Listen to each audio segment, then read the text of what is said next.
Hey guys, Pete here, HVAC Greatness. So if the title captured your interest, how to become an HVAC millionaire, then hopefully some of this information is going to be helpful for you.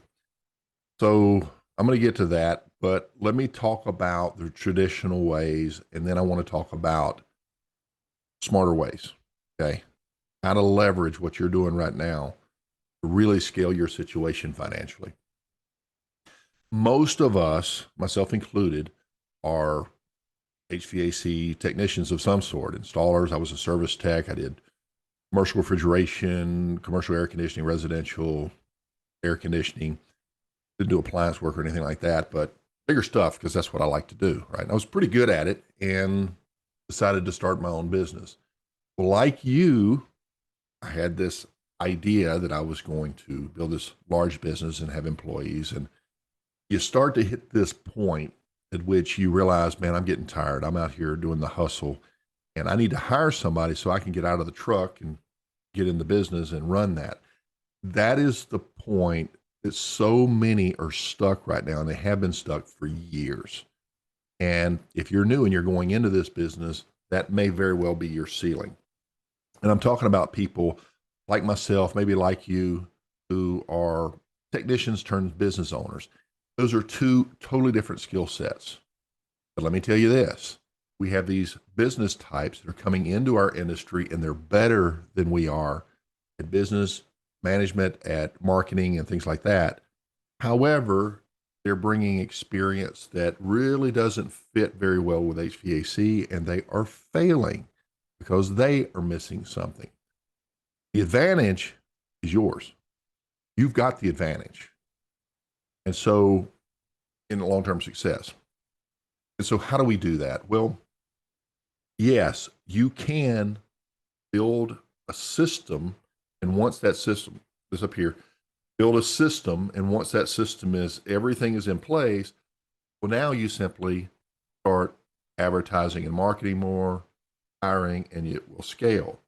But if you start adding people, you make a lot of assumptions that the technicians are as good as you are, or the employees are as committed to the customers as you are.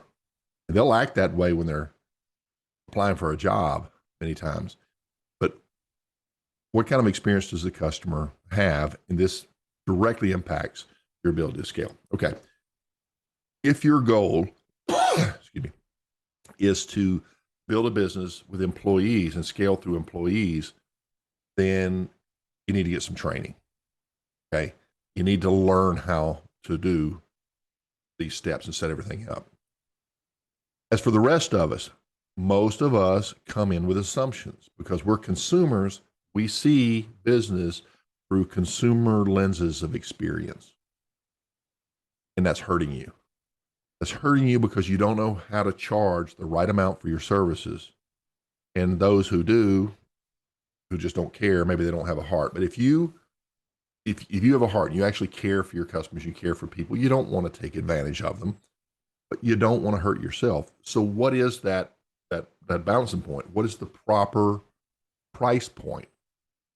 I've shared that with you guys. I've created a price tool that absolutely nails it. Maybe I'll put a link in the description, whatever, down below. But anyway, you got to have that handled.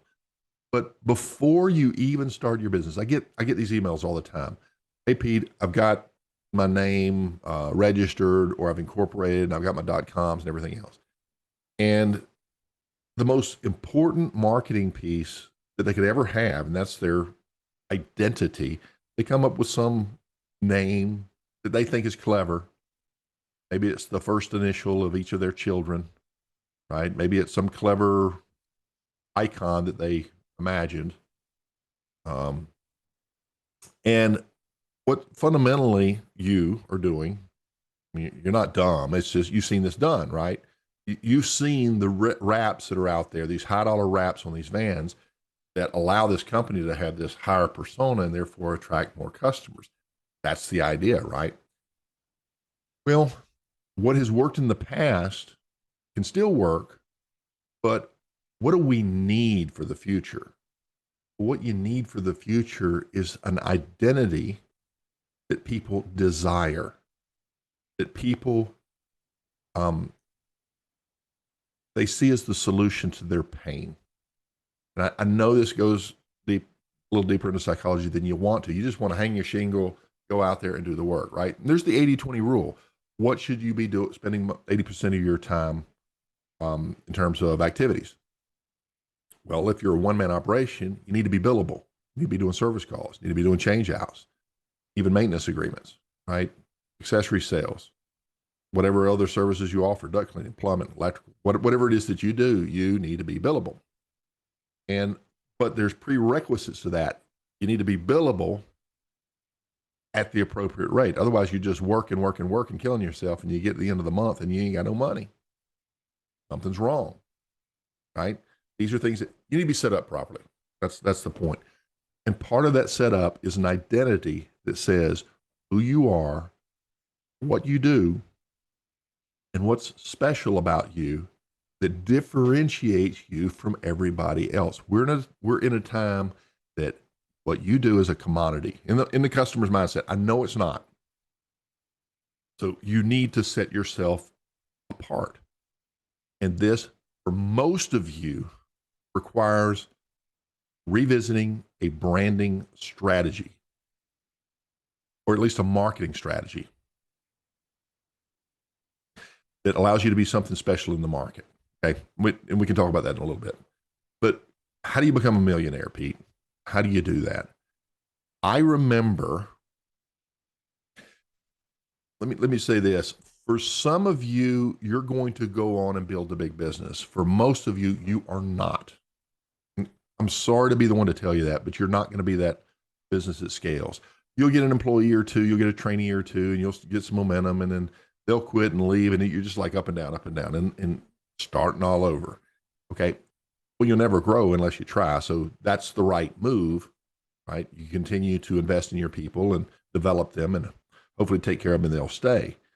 But it doesn't always work out that way. So for most of you, you've got a window. And think of yourself like a professional athlete. I saw one the other day. Somebody signed a $55 million contract, and their good years as an athlete are less than 15 years, right? 15 or less, right? 15-year contract. So what about you? What are your good years? If you have started your business in your early 20s, good for you. You got some years. But if you're in your early 30s, you need to be on the stick. You need to be moving, because you don't physically, especially residential, if you're climbing under houses or up in attics, right? If you have weight issues, it's very demanding. Me, I'm 6'5". It's now at my age, it's hard to climb up and stuff. I can do it, but it's just hard. You know, I work a full day. My body's had it. I can't get up and do that day after day after day. I did it for years. But like a professional athlete, there were these really good years. So here you are within this time of the really good years, and you want to sign to the right team. You want to sign the right contract. Well, if you're I'm using the baseball analogy, if you're a free agent, you can go like a subcontractor and do these things. But if you're your own team, okay, you're a business for yourself, you have the ability to build very quickly and very easily what is referred to in the world as a cash cow. We just hit the main point. You build a cash cow. You charge for your services at the rate that's fair. You keep your expenses well under that. And the difference in that, you should be investing. This is not financial advice, but I knew a guy. He was an HVAC business technician. He was really good at what he did. Got his pricing right, got a nice brand, who's out there doing a hustle. And he's generating tens of thousands of dollars per month. And his expenses were less than $6. And he kept that down. And he took that money and he invested in certain things. He understood that inflation meant that his dollar was worth less and less and less every day. And this compiled month after month, year after year. He understood that the economy was in the midst of a transition, and he understood that he could take that cash, turn around and invest it, get it out of the cash USD, get that into certain types of investments. He liked certain cryptocurrencies that he had done his research on and realized they weren't just some fun coin, but they were actual software that were going to be utilized in the new financial system. He liked XRP, he liked XLM, he liked XDC, he liked HBAR, he liked those types of technologies. And so he invested in that. In fact, this past month, his $10,000 investment became worth $50,000 like that. Only a couple of weeks later for it to go right back to 35. But he understood the risk of that because he played the long game in that. He also understood the importance of real value, things like energy, that the economy can do what it wants. Energy is going to be there. Petroleum, fuel, gold and silver. So he understood about the markets a little bit. He understood about things like real estate, where these values go up, and then when they go down, the deals are there. He understood the importance of keeping good credit. He understood how to take his efforts, live simply, put the car off till later, put the big house off till later. He understood that he was like a professional baseball player. He had that window, and he was investing. And he's going to be a millionaire. In fact, he's almost there, and he's only been doing it less than 5 years. So realistically, consider the options. Maybe your goal is to be a big, big company one day and have a bunch of employees and build a legacy for your family. Maybe your goal is to be the HVAC millionaire I just described, like the gentleman I mentioned just a minute ago. Or maybe you've got some type of a blend on that, and there's nothing wrong with that. You can be building the large one, and in the meantime, investing your money wisely day to day. But guys, if you're spending it as fast as it's coming in, you're going backwards. It's pretty well known right now that we're about to hit some tough times. Prepare. If you take care of this, and if you do it right, and we're seeing, according to this guy that I'm telling you about, the greatest transfer in wealth in the history, and most of it's going to the banks, and most of the middle class people are being squeezed out. That makes your job tougher, and that makes these bigger companies struggle to maintain market share. And then little guys like you who are well branded, that's so important. Guys, they perceive your quality by how pretty your van is, how nice your uniform is, how professional your vocabulary is, how professional your price book is. They perceive the quality of your work through those filters. You and I see it differently. It doesn't matter what you and I think. It doesn't matter if you and I like your logo or your cool company name. What matters is what works. You need to get your butts in gear right now and get this stuff handled. I say this with respect and love. You guys know that. So get on the stick, start cutting your expenses back, open your eyes, learn through professionals, not Pete and his weird friend, where to invest your monies. Those tough times are coming. Learn processes that allow you to sell during down times. We have declining markets. If you haven't seen it, customers are price sensitive more than ever. System replacements are fewer and fewer. Bigger companies are spending more and more, and the little guys can't keep up. They're just trying to stay busy.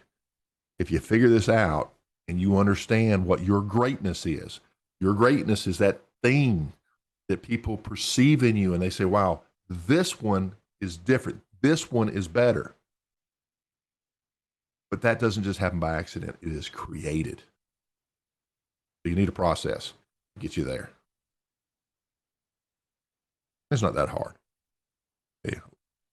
When you're the individual and you have that charisma and you have that rapport with your customers, a lot of that is your personality.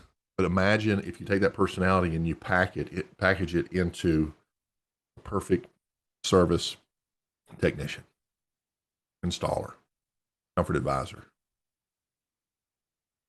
packaged properly, dressed right, says the right things, does the right things, builds the confidence. People like you. And they don't want to risk, because times are tough, they don't want to risk that investment and have it come back and then have to spend it again or have to pay somebody else to come back and fix what some yahoos put in. Now it's burned up. Your experience-based customers are good on this. They've been burnt. And so they're really going to make it hard for you to convince them to buy from you.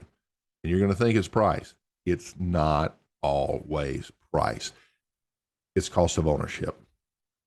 Cost of ownership means, yeah, what does it cost me today, but what's it going to cost me later over a period of time? Is this an investment in something that's going to be something cheap and it's not going to last 10 years? Or is this going to be done right? It's going to last 15 years, maybe 20 more. Remember the old systems? They used to last 30, 40 years. I know they don't build them like that anymore. That's on purpose, by the way. That's everything. But at any rate, things to think about. If you want to be an HVAC millionaire, invest smartly now. Utilize your cash flow now. Create a cash cow from your business. Put those desires off till later. Make the sacrifices now.